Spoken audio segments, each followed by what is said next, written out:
Hi, I'm Jane Velez-Mitchell with Jane Unchained, and we've got breaking news for you. I'm here with my mascot, Little Rico. Because we talk about animals, we always want to remind people we're talking about sentient beings. We love our dogs, but in this case, we're talking about hens.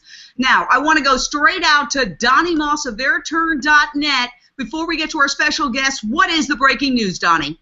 Jane, Direct Action Everywhere, which is an Oakland, California-based global organization that is trying to get people to adopt a cruelty-free lifestyle, has taken on the they've gone undercover to not undercover. They've gone, Jane.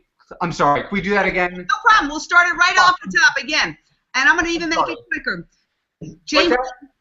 Jane Velez-Mitchell here with Jane Unchained. We've got breaking news for you, and our mascot, Little Rico, is here to remind us that when we talk about animals, we talk about sentient beings. We all love our dogs and cats, but other animals deserve our compassion. In this case, we're talking about hens. Straight out to Donny Moss of theirturn.net. Donny, what is the breaking news? Jane, Direct Action Everywhere, based in Oakland, California, did an investigation. They visited, for about 15 times, they visited a farm for egg-laying hens in California.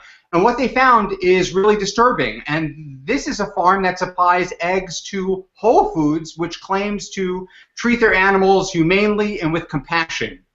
All right, I want to go to our very special guest, Hsiung, who is a co-founder of Direct Action Everywhere. And along with being an animal activist, you are also an attorney and a former law professor. So, Wayne, you led the teams into this farm. Tell us what you say you saw. Jane, we saw horrific cruelty, including hens with mutilated beaks, mutilated wings, hens in distress, suffering from incredible disease, including respiratory and digestive ailments, and finally, hundreds and hundreds of hens that are dying or dead.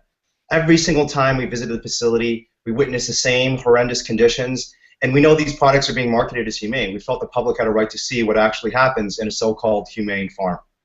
And I'm going to ask you to look at the camera. That's super important. So let me ask you that again. That's perfect. Wayne, what did you find? Jane, we found horrendous conditions inside this farm, including mutilated hens, hens suffering from disease, and dozens of hens dying or dead. Every single time we went into the facility, we found the same stressful, filthy conditions, and we felt the public had a right to know what was actually happening inside this so-called humane supplier of Whole Foods. Now, Whole Foods has issued a statement, and essentially what they say, and I'm reading from the statement, is that we, meaning Whole Foods, visited Petaluma Farms last year and did not see conditions as portrayed in the video. They claim that what you did presented a distorted picture of our animal welfare standards, and they add that since 2004 we have sold cage-free eggs exclusively. But they also say they recognize there are additional opportunities for improvement. So Wayne, what is your response to the Whole Foods statement? Whole Foods statement is just flatly false. We visited over 15 of the barns out of approximately 20 on the facility and found the same atrocious conditions in all 15. Now, they might have done as a PR opportunity for the farm a visit where an executive came and visited a couple of hens and chickens for purely press and public relations purposes, but the reality of this farm is that it's filled with atrocious conditions, distressed hens, and death and mutilation. And they can't deny that because we have video footage showing what actually happens inside that farm. Well, I'm going to put on my glasses for a second because I'm reading some very small writing. Now, the owner of the farm says, the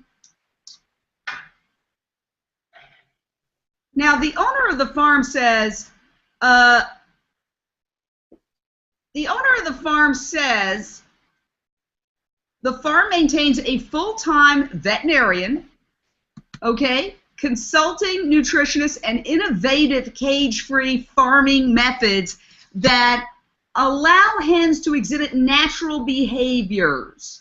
So what is your response to the statement of the farm itself? That statement, Jane, is a fantasy. So Steve Mark, who's the owner of this farm, has been hit with consumer fraud litigation in the past for deceiving the public about the conditions inside this facility. And the reality is in every single one of these farms, whether they're organic or inorganic, whether it's the conventional farms or the so-called humane farms, there were hens in extreme distress. And the hen that we found, Mei Hua, who was suffering from starvation, head trauma, and dehydration, who had been languishing for probably weeks. We took her to a veterinarian immediately after we found her. The veterinarian said she had probably been starving for weeks and had lost 2/3 of her body weight, was found from one of their egg facilities. And so the truth of this farm is that it's filled with violence. And again, the video footage demonstrates this. You don't have to ask me or listen to me. You can look at the video footage yourself and decide whether this actually looks like it's humane, innovative, cage-free facility. Well, now, here's my question about all this. These animals are cage-free. These hens are cage-free. And yet you are discovering some of the same abuses that you would find in what we would call more traditional factory farming methods. How do you reconcile those two, Wayne? I think most of the welfare reforms that have been propagated by industry over the past 10, 20, even 50 years are fraudulent, frankly. I think there are deceptive practices at issue here, and I'll give you just two concrete examples. The first is mass mutilation. On all so-called cage-free humane facilities, animals will still be mutilated. And mutilation obviously is not a very pleasant experience. It's not done with anesthetic. They're taking body parts like beaks and testicles that are very sensitive and filled with nerve endings. And the second example I'll give you, and the reason they have to mutilate the animals, is confinement. So in California, we have a new law called Proposition 2 that claims to increase the space that animals are living under. But the fact of the matter is, giving animals enough space to stand up or turn around does not mean they're free from intense confinement. The animals in this facility passed Prop 2 by flying colors, but yet they were still confined in cages of flesh. The cages of flesh have replaced the cages of wire, and animals are crowded so tightly that they peck each other to death, and you see hundreds and hundreds of birds lacking feathers entirely because of the mass aggression and confinement that they're forced to endure. I wasn't there. I can't independently confirm what you're saying about hundreds and hundreds of birds. I know that I saw a video where it certainly appeared that some birds were losing their feathers. I can also tell you, Wayne, that I was very much in favor of Prop 2, and I worked very hard to pass it because it's a step in the right direction. Because to keep a pig in a crate unable to turn around is severe torture, and so anything that moves in away from that, allowing the animal to turn around, allowing to move, however incremental, I think is a step in the right direction. What are your thoughts on this, Donny? Now, Whole Foods says, we've always advocated for the humane treatment of farm animals and product transparency. It's unfortunate this group is singling out Whole Foods because they want to sort of have the moral high ground here. Your thoughts?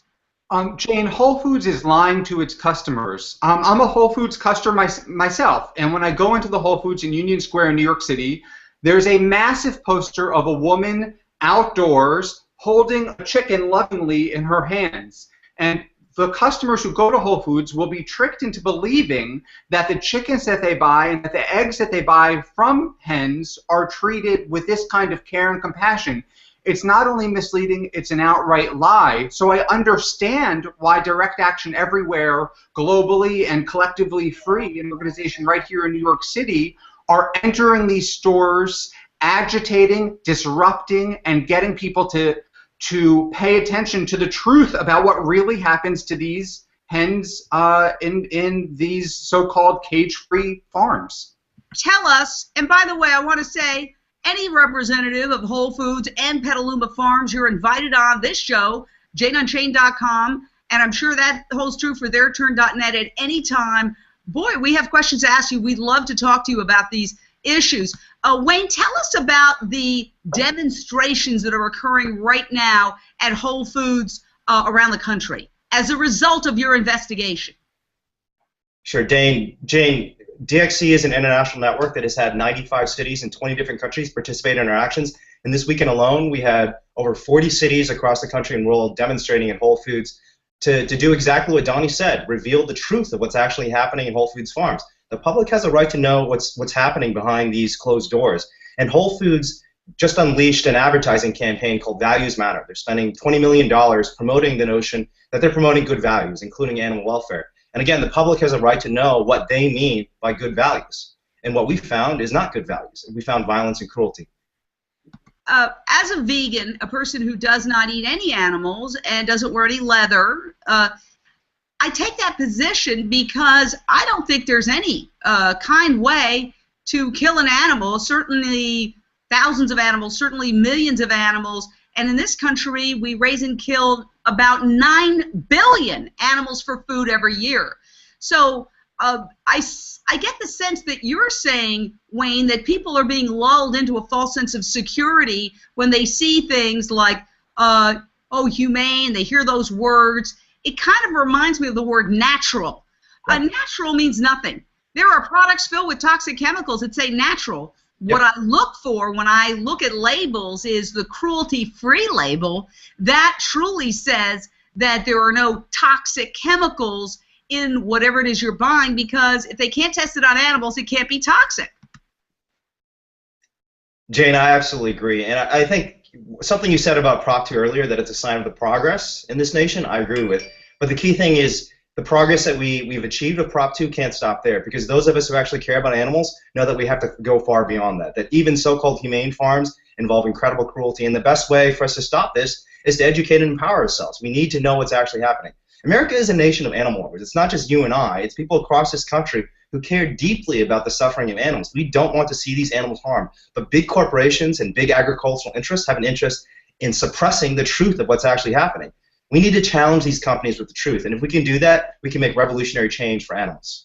So essentially, Donny, Whole Foods paints itself as, well, we still serve animal products. We still sell meat. We sell eggs. But we kind of do it in a nicer way, and this entire investigation is kind of challenging that. Jane, they perhaps could market their food as slightly less inhumane, but for them to have a sign above a refrigerator filled with animal parts that says animal compassion, they need to be called out on it, as Wayne said, and they need to be called out on it in a provocative way. Wayne wrote a very compelling blog about their approach to taking protests inside of the stores. You know, over the years, most of us have stood outside with our placards, and we've tried to distribute handouts to people walking inside of restaurants and inside of stores. But in any social justice movement, Wayne points out, successes have been achieved when people agitate and disrupt, and when activists like us exit our comfort zones. And so what was once sort of a rare approach to animal rights activism is becoming mainstream, thanks in large part to the efforts of Wayne and Direct Action Everywhere, and as I said, Collectively Free right here in New York City. It feels like a revolution. It's very exciting. Well, let me ask you this question, Wayne. Mercy for Animals sends undercover investigators into factory farms. They go there, they get jobs, and they film. Why did you choose? What was the method you chose and chose it? What was the method you chose, and why did you choose it? Jane, we went in without the consent of the owners, without getting a job, without any sort of deception or artifice. And the reason we did it was twofold. One is, it turns out it's extremely difficult to get a job at a so-called humane facility. These jobs, notwithstanding that they pay a minimum wage, are heavily scrutinized, and if you don't fit the company's demographic expectations, if you're not low-income, an immigrant, and a person of color within the ages of 15 and approximately 35, you're not going to get hired, because they know that they have something to hide, and they're heavily scrutinizing every single applicant they get. So we've discussed this with many different animal rights groups. It's extremely difficult to get a job. Undercover investigations are getting more and more difficult. The second reason is, frankly, just cost. It takes hundreds of thousands of dollars to execute an undercover investigation very well. We spent about $3,000 in this investigation, largely because of two purchases. One computer that cost $1,500 to do the video editing, and one expensive camera, a $900 camera. So beyond that, we had no other expenses because we're a grassroots network. Question: are you afraid of criminal prosecution for breaking and entering?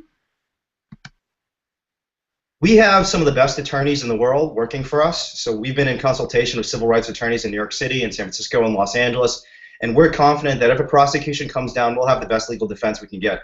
And at the end of the day, if we're prosecuted under the Animal Enterprise Terrorism Act or for burglary charges, we're ready to take that charge. Because if the state and these industries are willing to prosecute people for taking injured animals to the vet, that points out a fundamental absurdity in the system. That is the most nonviolent act you could possibly take, taking an animal, a distressed animal, to the vet. And if we're going to be prosecuted for terrorism or other reasons, then we're willing to take the hit. I always say that you have to think back to other social justice movements. Well, indeed, to end slavery, it took the Civil War. Suffragettes were arrested when they chained themselves together in order to try to get the right to vote. And it's very important also to point out that no animal, indeed no animal or any human, has ever been hurt by an animal activist in any reports that you could ever find. So what I find extraordinary, Donny, is that often people will get angry at tactics, even a button, for example, that says no fur, or confronting somebody who wears fur on the street, or disrupting a grocery store or supermarket by protesting inside the store. But they don't seem to get as upset about the violence, the suffering of these that is inflicted on these animals themselves. They're more upset that people are not being oh so very polite in the face of animal suffering. Jane, people were angry at black people who did sit-ins at the counter at Woolworths where they were not allowed to sit for lunch. And as I recall, people were angry at Rosa Parks for sitting at the front of the bus, black people. And so it's the same in any social justice movement. When people rock the boat and exit their comfort zones and agitate and disrupt, there are going to be people in the movement who are uncomfortable. But now the bus that Rosa Parks sat in the front of is in a museum, and the people who sat at the lunch counter are heroes. And so what Direct Action Everywhere is doing is really historic, and people will, if they don't see it now, understand down the line why these tactics are so vital to the movement. Jane, I would just add that in the recent past, ACT UP, which is an AIDS organization that was founded by gay men during the AIDS crisis because no one was paying attention, they stormed the NIH. They stopped traffic. They staged a die-in in the St. Patrick's Cathedral. They did things that alienated so many people, yet because of these tactics, the government was forced to pay attention to the epidemic that was happening to an unappealing group of people, which was gay men. Wayne, do you think, can you look into the camera, thank you, do you think that let me wait till you have your, do you think that Whole Foods has taken notice of this and is going to change? Jane, we know Whole Foods has taken notice. Not only did they reply in the New York Times and issue press releases to media outlets like yours, but they had security and police officers at pretty much every single location across the country where we were protesting. So they're paying very close attention to our protest, and we're expecting them to more heavily scrutinize their suppliers in the future. But even more important than that, we're expecting them and hoping that they'll start rethinking these fundamental practices. Whole Foods actually started as a vegetarian grocery store. Their CEO, John Mackey, claims to care about animals, and our message to the company is, if you care about animals, there's one way for you to show that: taking animals off your shelves, stopping the violence completely. Well, let me say that I don't want to throw the baby out with the bathwater. I think Whole Foods has done a tremendous amount to promote veganism. When you go to their salad bar, you see vegan, vegan, vegan, vegan, vegan. The word is everywhere. They also carry products like Just Mayo and Follow Your Heart and Veganaise and a whole bunch of vegan products. But I will say this. I feel, for example, the Columbus Circle store is really, meat is front and center there. You go down the escalator, you make a left, and there is the meat counter that is very, very large, and it really dominates the front part of the story in that sense. I would like to see Whole Foods, and if you're watching and listening, we are all coming from a place of just helping our species, the human species, evolve. And we know that companies have to make a profit, but I would like to see you get to the next level, because a lot of other supermarkets are catching up with you. They are starting to stock the Just Mayos of the world and the Beyond Meats, and I find it at big box stores and giant supermarkets now, a lot of these products. So if you want to maintain the leadership, I think obviously study what Wayne's organization uncovered and see how you can eliminate that. And secondly, really start putting those humane products that have no animal ingredients whatsoever front and center in your store. And the final thing I want to ask you about, Wayne, is when you say mutilation, you're talking to a large degree about what they call beak trimming. So there were articles that I read that said, well, you're describing it, your group describes it as cutting off their beaks, and what is done is simply beak trimming, as if that's no big deal, as if it's a hen going to get her nails done.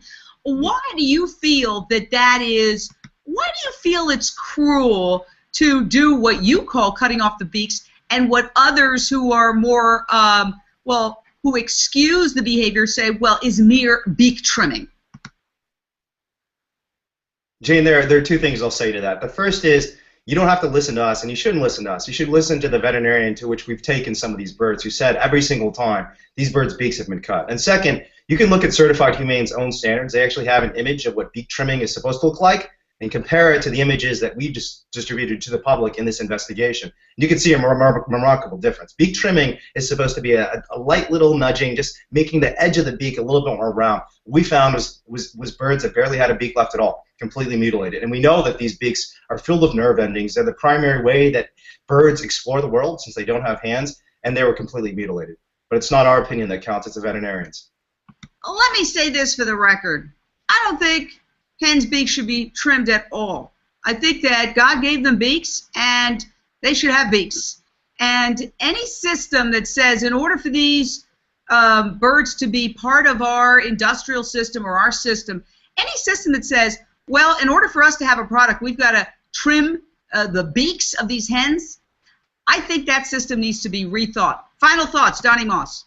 Well, what Wayne and DxE uncovered in their investigation was really the tip of the iceberg. I mean, beak trimming, as horrible as it is only one small piece of a very large pie of mutilation. Cows are branded with fire and castrated, as are pigs are castrated.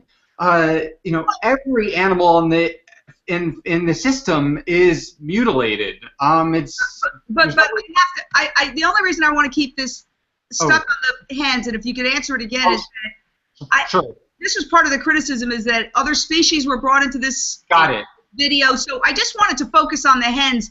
Go ahead, Donny.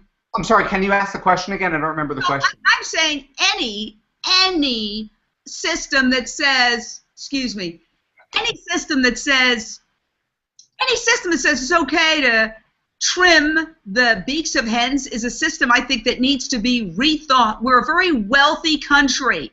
Whole Foods makes a lot of money.